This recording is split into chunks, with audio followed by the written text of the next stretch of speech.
Vilnius Documentary Film Festival is very happy to show your film at our main program. And I would like to speak a bit about the background of the film, about the prehistory. So maybe my first question for you guys would be about Zenobia. How did you came up to her story? How did you know about her and about her life and about her museum?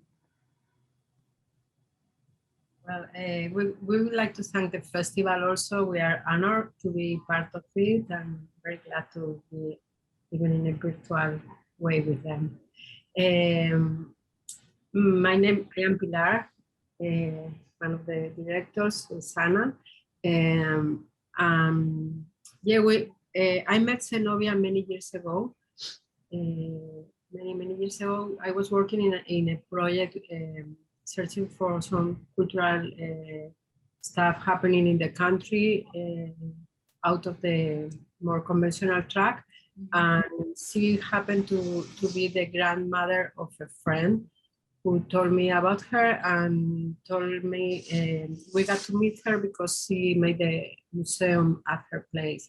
So we went there with a friend photographer to visit her, to meet her, and I get very impressed with the visit and with her, the art she was doing and the way she was doing the art with a lot of freedom of spirit.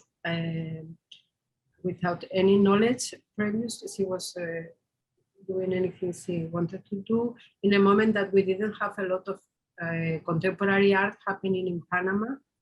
It was already starting, but she was fearless, daring to do what kind of installations, paintings, writings, and well, that impressed me a lot. And many years after that, I was wanted to write a documentary project about people who create art out of the system of art, and she was the first person that came to my mind.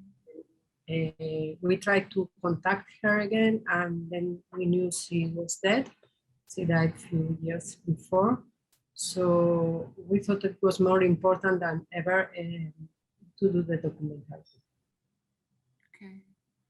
I was wondering, was because when we see the film, we kind of get this a very collective portrait of many subjects, you know, like we can think about death, we can think about what does it mean to, what age means, you know, for you. And then also we have this collective woman story. And so I was wondering, like, who came first, which subject? Was it Zenobia as the central, and then she kind of opened it to other subjects? Or were you more interested in this collective storytelling first? No, it was actually, it was first. The idea was to tell the story of three characters that create art outside the system, outside artists. And we began with Zenobia, and with her story. And as soon as we began working on that, it became obvious that it was going to be her film, and there was no space for the other two characters, for example. But in working with the women in this little village, brought all these other subjects to the film. We had an interest to do a feminist, have a feminist perspective on her work. I mean, she had it on her work, but it came up with the conversations we had with the other women, all these other themes, as you say, of being old, of loneliness, but also of art as a way of becoming resilient. Mm-hmm. maybe you can talk about the very conception of the film, because for me, one of the most beautiful parts is this editing that is very open. Like you can really feel the editing, and it's not hidden, right? It makes kind of the rhythm of the film, and this one dress, right? That is, and only the women changes, but this one dress creates like a bigger voice.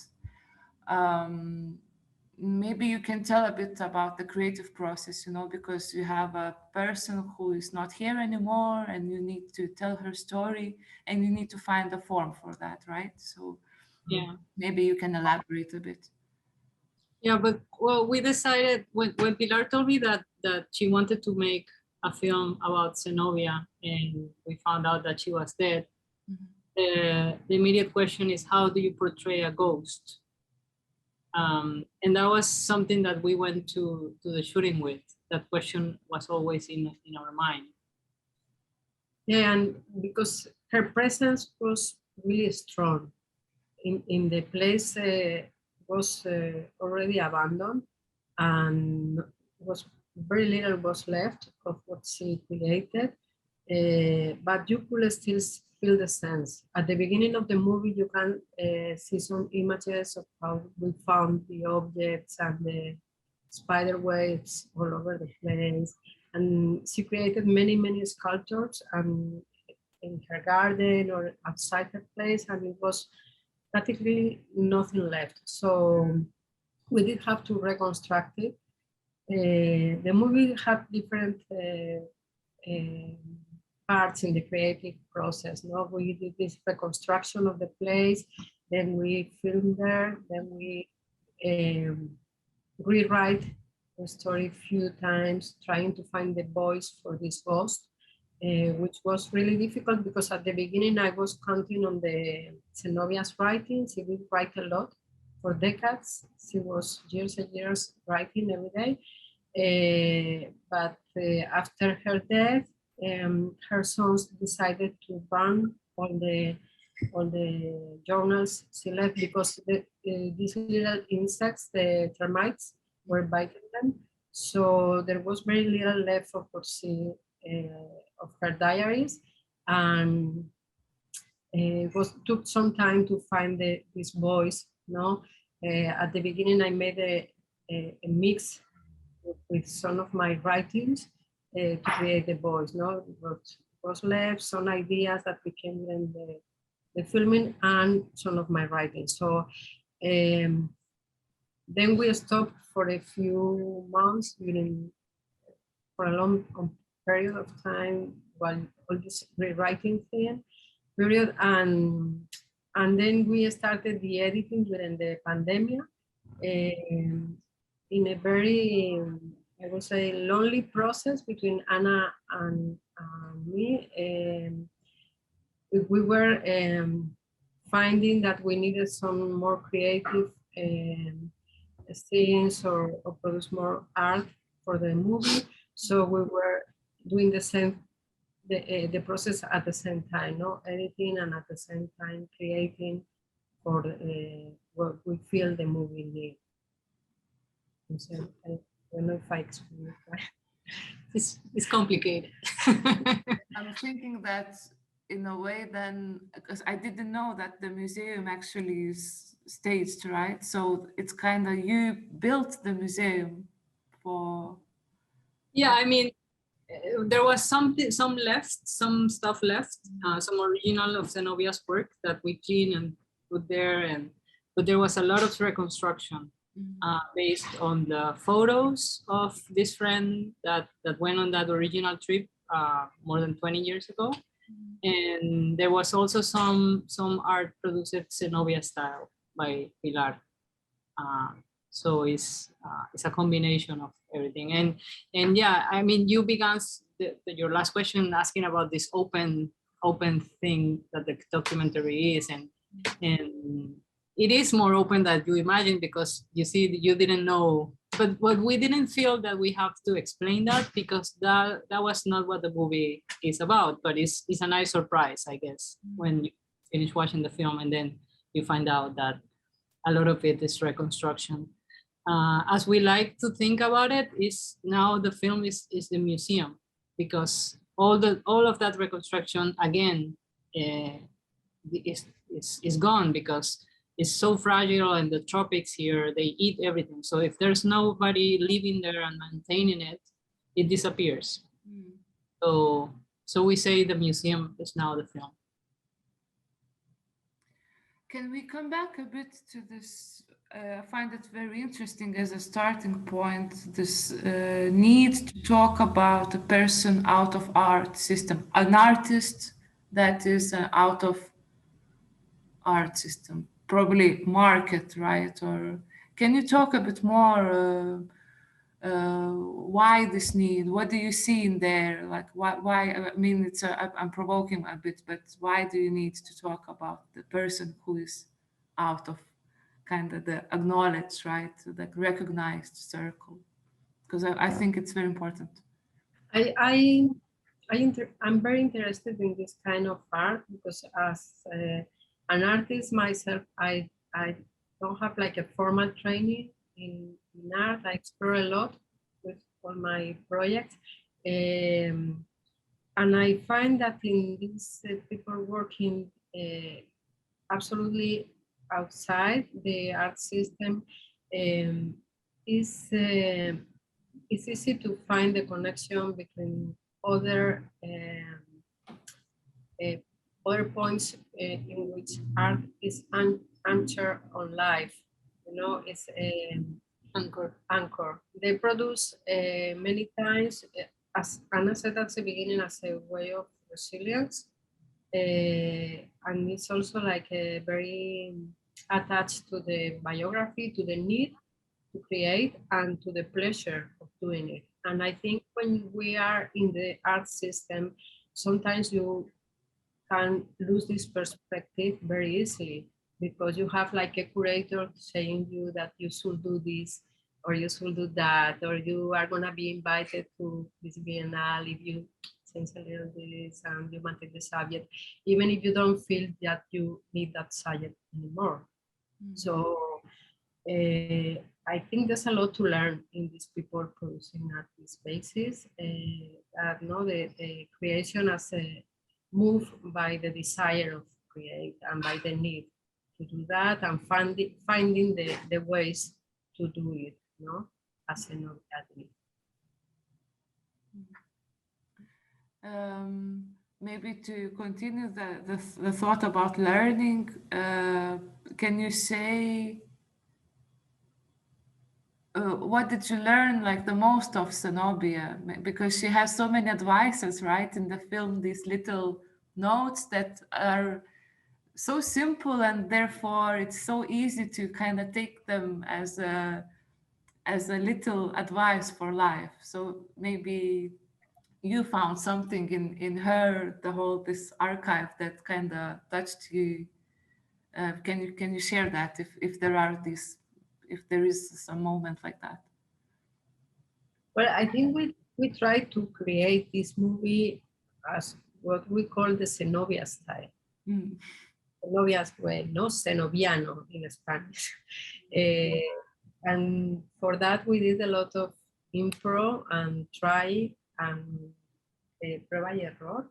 Yeah, trial and error. Trial and error. So we work from that, no? And yes, it's many of the things that many of the findings we do for the movie are this Zenobia's, you know? So yeah, I think there are a few creative lessons in the process for us. Yeah, and I think I also, yeah, like art as a resilience, that's my lesson that I take away. Also, maybe that ghosts do exist. I also, or that you leave something behind, right? I mean, the movie asks this question. There are the ones that think that once you're gone, everything is gone with you, and only your name is left behind when they talk about you. And there's the other women that think that what you leave behind is important. And I do think that that your actions somehow stay in this world, like what you did, because I mean we are many years after Zenobia's death working with her, what she did, and so that's my lesson, that you can leave something and impact other people. And yeah. I want to share that we discussed the whole program of the festival with some young teenagers. And this film then, during the discussion, really stood out as one very colorful, very positive, even talking about not maybe very happy things, right? You know, loneliness or something, but it really stood out as something very bright. Yeah, I don't have a question here, but yeah. Yeah, I do think it's a luminous film, Mm. although the subject matters are kind of dense. But it was our intention, because how can you speak about those subject matters without some light, right? And also it was Zenobia's way. It was her art, that her own art reflected in this with humor on this subject matter. So we have to keep true to that. Yeah, for her, humor was really important. One of the few journals we could recover from her was a little book full of jokes. I mean, she collected them, the good jokes, just for her amusement and for entertainment. So yes, it was a person of life, humor, and even the life at this village is really hard, especially for women. So we did want to work following her spirit.